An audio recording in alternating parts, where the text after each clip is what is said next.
За сайн байцгаана уу. Багш нь өнөөдөр та бүхэнд бага боловсролын нэгдмэл арга зүй хичээлийн шалгалтанд бэлтгэх зөвлөмжийг хүргэж байна. За энэ ямар шалгалт вэ гэхээр багш боловсролын суурь хичээлүүдийн нэгдсэн шалгалт гэдэг авдаг юм аа.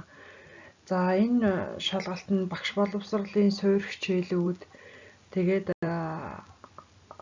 багшийн сургуулийн өөрийнх нь онцлогтой хичээлээс сургуулийн бага насны хүүхдийн сэтгэл судлал, за бага боловсролын нэгдмэл арга зүй тэгш хамруулах боловсрол гэсэн хичээлүүд нэмэгдээд нэгдсэн шалгалт авагддаг юм аа. Энэ шалгалтыг бол онлайн хэлбэрээр тестээр авдаг. Энэний оноо нь бол төгсөлтийн шалгалтын 30%-ийг бүрдүүлдэг юм аа. За энэ шалгалтын дунд бага боловсролын нэгдмэл арга зүй хичээлийн даалгавар нэг 5-аас 8 асуулт орж ирдэг. За энэ бага боловсролын нэгдмэл арга зүй хичээлийн даалгаврууд бол хичээлийн агуулгын хүрээнд сонгох, нөхөх, үнэн худлыг тогтоох, бичих, олноос олныг сонгох, харгалзуулах гэсэн ийм төрөл бүрийн хэлбэрүүд даалгаврууд байгаа. Энэ тестийн сангийн зарим тестүүд та бүхэнд явцсан шалгалтанд бас ирж исэн байж магадгүй. За шалгалтанд бэлтгэхдээ та бүхэн сурах хүчгээ бүрэн уншиж судлах хэрэгтэй. Цахим хичээлүүдэд нэг бүрчлэн хийх хэрэгтэй. Яагаад гэвэл нэг асуултанд л хариу болох шийдэл ч юм уу агуулга тэр аль нэг хичээл дээр нь явж явах боломжтой учраас цахим хичээлүүдэд бүрэн хийх хэрэгтэй. За мөн хичээлийн агуулгыг нэгтгэн схемчлэх, тулгуур ухтган голлох агуулгыг тодтогох гэсэн энэ тактикуудыг ашиглаж шалгалтандаа бэлдвэл зүгээр болов гэж ингэж бодож байна.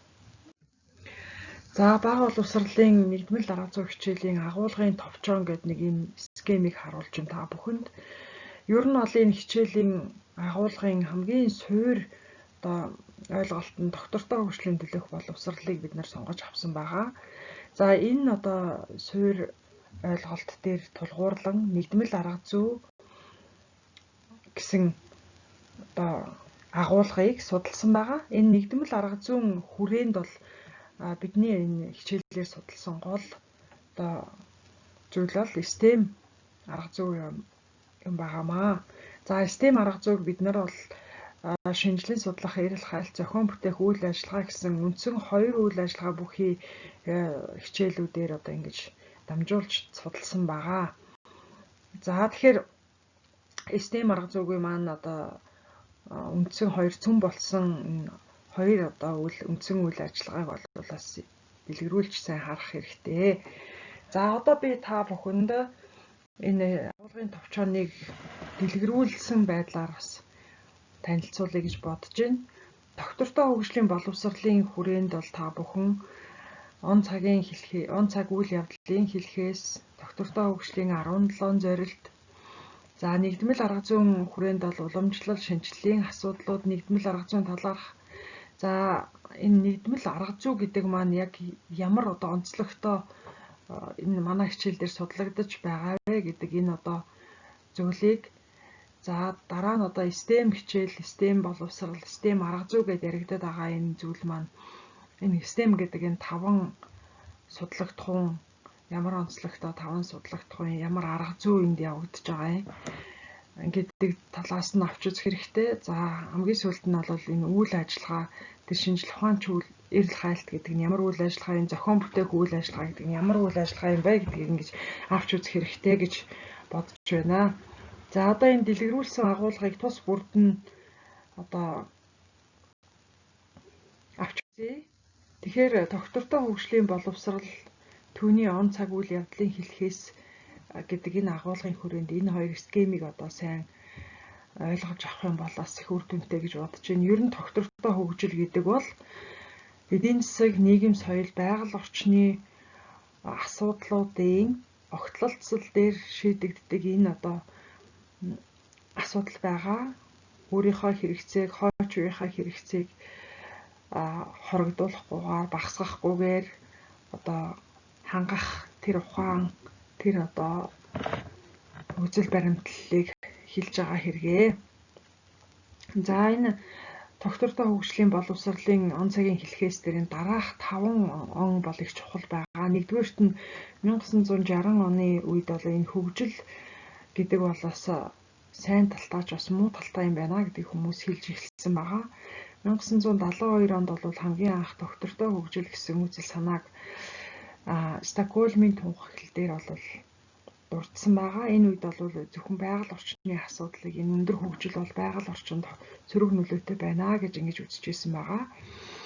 За дараа нь бол Рио де Жанейрогийн тунхаглал дээр бол за энэ зөвхөн байгаль орчны асуудал биш юм аа. Энэ бол ерөөсөө эдийн засаг, нийгэм, соёл, байгаль орчин гурвуулангийнх нь асуудал байна шүү гэсэн зүйлүүд яригдсан байна. За дараа нь 2002 онд энэ Йоханнесбургийн тунхаглал гэдэг энэ бичиг баримтан дээр энэ доктортой хөгжлийн асуудлыг бол бүх нийтийн боловсролоор дамжуулж хүмүүст хүргэх нь бол хамгийн зөв арга зам байна гэж ингэж тодорхойлсон байгаа. Хамгийн сүүлд 2016 онд Инчоны тунхаглал гэдэг бичиг баримтан дээр бол 2030 он хүртэлх доктортой хөгжлийн боловсролын бодлого зорилтуудыг бол тодорхойлсон байгаа. За энэ зорилтыг хичээл дээр бид нар сайн судалсан учраас та нар бас мэдж байгаа бах энэ 17 зорилт байгаа. За энэ 17 зорилтууд маань бас тестэн дээр орж ирсэн байгаа. Жишээлбэл одоо 12 дугаар зорилт юу бэ гэд хариулт нь 4-5 зорилт байхад тэн дотроос 12-ыг нь олж ялгах ч юм уу. Ийм одоо даалгаврууд бас байгаа. За энэ 17 зорилтын дөрөвдөх нь бол чанартай боловсролыг дэмжих гээд боловсралтай холбоотой зорилтууд байж байгаа. За тэгэхээр энэ 17 зорилтыг бол дотор нь яг ямар одоо санаатай юунд хүрэхийг тэмүүлж байгаа зорилтууд вэ гэдгийг бол та бүхэн тогтоож ингэж харах хэрэгтэй байгаамаа. За дараагийн энэ нэгдмэл арга зүй гэсэн санаан дээр бол хамгийн одоо энэ хичээл дээр тулгуурлаж байгаа онолын үндэслэл бол энэ Марзоногийн таксоном гэж зүйлийг авч үзсэн байгаа. Энэ талаар та бүхэн бас сурах хүчгээсээ сайн дэлгэрүүлж унших хэрэгтэй. Энтэй холбоотой асуулт даалгаврууд бас байгаа. За тэгэхээр энэ 1, 2, 3, 4-р төвшинг харах юм бол та бүхний таньдаг одоо Блумын таксономын шатлалуудтай үе шатуудтай бол адилхан байгаа. Тэгэхээр энэ 4 төвшин бол ерөнхийдөө танин мэдхийн төвшин байгаа. За түүний дараагийн 5 дугаар төвшин бол метакогнитив, мета танин мэдхийн төвшин байж байгаа. 6 дугаар төвшин бол селф систем буюу өөрийгөө удирдах систем гэсэн ийм 6 төвшинг авч үзэж байгаа. Тэгэхээр энэ та холбоотой асуултууд бас байгаа учраас та бүхэн энэ сурах хүчтэйгээсээ энэ талаар маш сайн дэлгэрүүлж унших хэрэгтэй шүү. За ер нь бол STEM гэдэг зүйлийг өнгөцгөн ойлгох хүмүүс бол энийг 5 судлах тууныг одоо нийлүүлсэн байна гэж ингэж харж болно. Гэтэл энэ бол яг мөн чанар нь бол багшлах болон суралцахын философийн шилжилт гэж үзэж байгаа. Ерөөсөө хүүхдийн амьдралд ойр, уян хатан бүтэцтэй, сонирхлыг нь татсан, одоо асуудал шийдсэн, төсөл суурилсан, эдгээр одоо судлаг тууныхаа мэдлэг чадварыг хэрэгэлсэн ийм үйл ажиллагаан дээр төвлөрөх юмаа гэж үзэж байгаамаа. За тэгээд энэ судлаг туун болгоноо бол бас асуултанд даалгавар болгож оруулсан юмнууд бол байж байгаа. За STEM гэдэг үг маань Science, Technology, Engineering, Art, Mathematics гэсэн үгнүүдийн эхний үсгүүдээс бүрдсэн болохыг бол та бүхэн мэдж байгаа. Тэгэхээр энэ STEM арга зүй мөн чанарын талаар бол сурах хүчгээсээ сайн дэлгэрүүлж унших хэрэгтэй. За манай энэ нэгдмэл арга зүйн хичээлийн хамгийн чухал одоо цөм болсон зүйл нь бол хичээл дээрх үйл ажиллагаа байгаа. Энэ үйл ажиллагааг бол маш олон янзын үйл ажиллагаа байж болох боловч бид бол энэ хоёр үндсэн үйл ажиллагааг хичээл дээрээ судалсан байгаа. Нэгдүгээрт нь шинжлэх ухаан чирэл хайлт.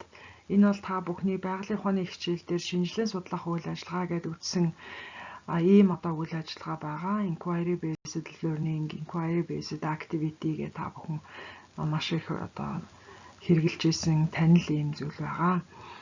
За энэ шинжлэх ухаанч эрэл хайлтыг бол 5 алхамтай хэрэгжүүлж байгаа. Нэгдүгээрт нь шинжлэх ухаанч асуудлыг дэвшүүлэх, хоёрдугаарт нь энэ асуудлын шийдэл нь ямар байж болохыг таамаглалаа батлахын тулд туршилт хийх, за туршлынхаа үр дүнг боловсруулах, тэр үр дүн дээрээ тулгуурлаад дүгнэлт гаргах гэсэн ийм хоорондоо холбоо хамаарал өгөхий 5 алхмыг гүйцэтгэхийг шинжлэх ухаанч эрэл хайлт хийх гэж ингэж ярьж байгаа.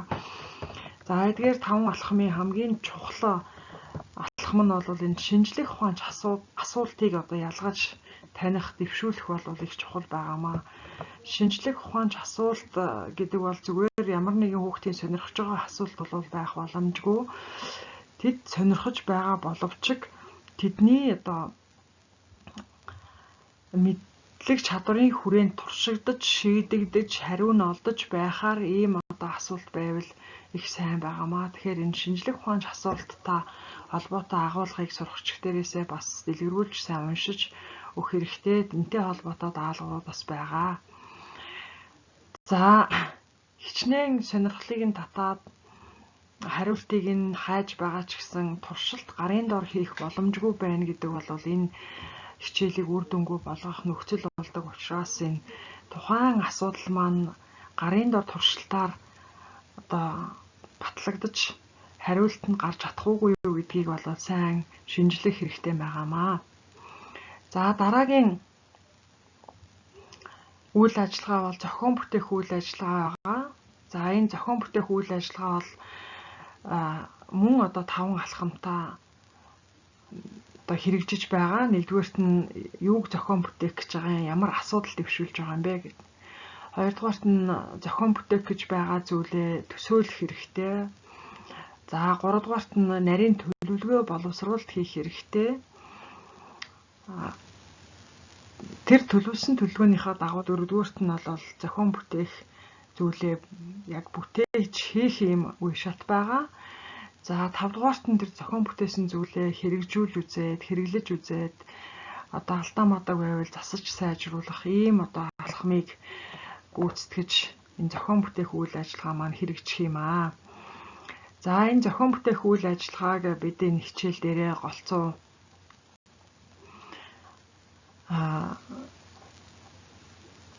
Fisher техник болон Artek гэсэн хоёр үндсэн багц хэрэглэх түүнийг ашиглаж хийсэн байгаа. За энэ бие даалтын даалгаврын хүрээнд мөн хичээл дээрх үйл ажиллагаанууд дээр энэ зохион бүтээх үйл ажиллагаа болон шинжлэх ухаанч эрэл хайлт хоёулаа хийгдчихсэн учраас сурах хүчиг дээр байгаа хөтөлбөр, семинарууд дээр байгаа даалгаврууд дээр эдгээр хоёр үйл ажиллагааг нарийн тогтож ингэж сайн төсөөлөл, баримжаа ингэж өөртөө бий болгож авах хэрэгтэй байгаамаа. Тэгэхээр энэ хоёр даалгавартай холбоотой, энэ хоёр асуудалтай холбоотой ийм тестийн олон хувилбар бол манай шалгалтын юм дотор байгаа. Сан дотор байгаа. Тийм учраас энэ хоёртой холбоотой асуултуудыг хариулах юм хэрэгцээ тулгарна шүү. За жишээлбэл нэг үйл ажиллагааг ингээд алхмуудыг хооронд нь холиод бичсэн зөв дараалалд оруул, аль эсвэл нэг үйл ажиллагааг тухайн үйл ажиллагааных нь алхмыг биччихээд энэ хоёр үндсэн 5 алхамтайгаа харгалзуулах ч гэдэг юм уу. Аль эсвэл нэг алхмыг дутуу орхицсан түүнийг нөхөх ч гэдэг юм уу. Иймэрхүү төрлийн даалгаврууд бол байгаа. Тэгэхээр эдгээр агуулгын дагуу шалгалтандаа бэлтгэхэд та бүхэнд бас төхөмтэй байх болов уу гэж багш нь ийм танилцуулгыг бэлдлээ. За мөн шалгалтанд бэлтгэх явцдаа багшийн нэмж тодруулж унших материалуудыг бас алгасаж болохгүй тэдгээртэй танилцах хэрэгтэй. Ялангуяа төрөл бүрийн мэдээлэл авах вебсайтууд, ном гарын авалгууд, за мөн хичээл дээр хэрэгэлсэн ажлын хуудасууд зэрэг нь та бүхний бас анхаарч судлах ёстой ийм материал байгаа шүү. Ингээд Та бүхэн шалгалтанд нь амжилт хүсье. Шалгалтын дээрээ даалгаврын зааврыг сайн унших хэрэгтэй. Мөн шалгалтынхаа цагийг зөв хуваарлах хэрэгтэй. Шалгалтын өмнө бол сандарлаа багасгаж тайван ажиллах хэрэгтэй. Мөн техникийн нөхцлөө шалгаж бэлэн болгох хэрэгтэй. За ер нь бол бэлтгэл сайн байхад бол шалгалтнаас айх зүйлгүй. Тэгэхээр агуулгаа сайн уншиж, танилцаж, сургачдыгаа сайн ажиллаж ингэж шалгалтандаа бэлдсэн байхад та бүхэн өндөр оноо авах бололцоотой гэж бодож байна. Ингээд амжилт хүсье та бүхэнд.